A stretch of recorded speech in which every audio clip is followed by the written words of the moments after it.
Paramashivoham. Om Nithyananda Paramashivoham. Om Nithyananda Paramashivoham. Om Nithyananda Paramashivoham. Om Nithyananda Paramashivoham. Om Nithyananda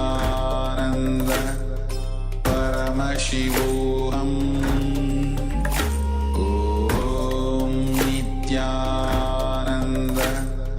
Paramashivoham. Om Nithyananda Paramashivoham. Om Nithyananda Paramashivoham. Yes. So now we'll be moving on to the next step, which is the second step, which is again going to be a 5 minutes of duration. It starts from the cognition of everything is my mirror.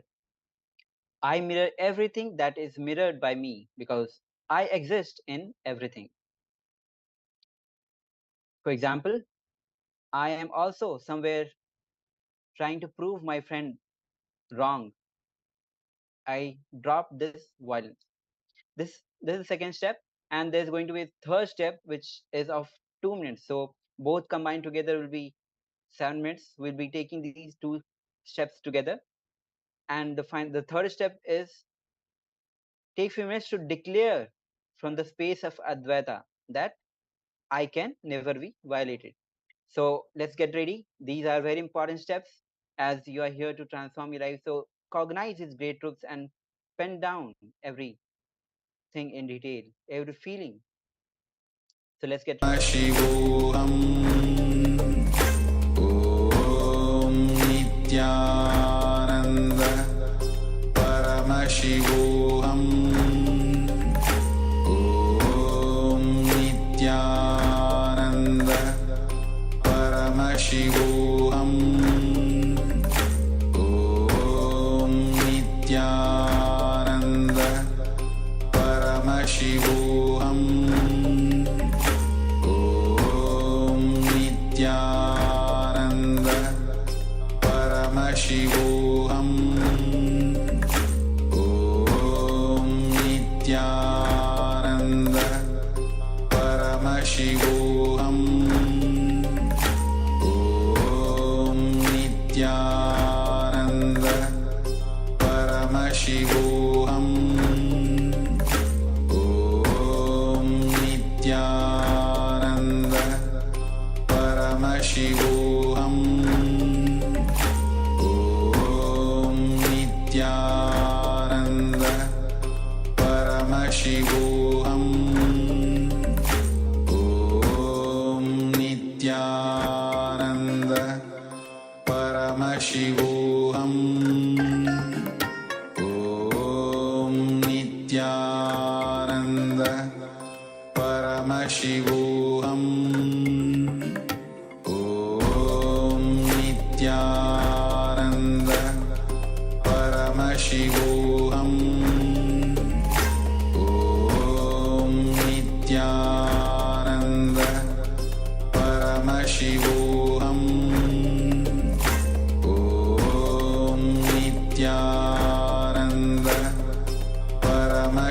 Paramashivoham. Om Nithyananda Paramashivoham. Om Nithyananda Paramashivoham. Om Nithyananda Paramashivoham. Om Nithyananda Paramashivoham. Om Nithyananda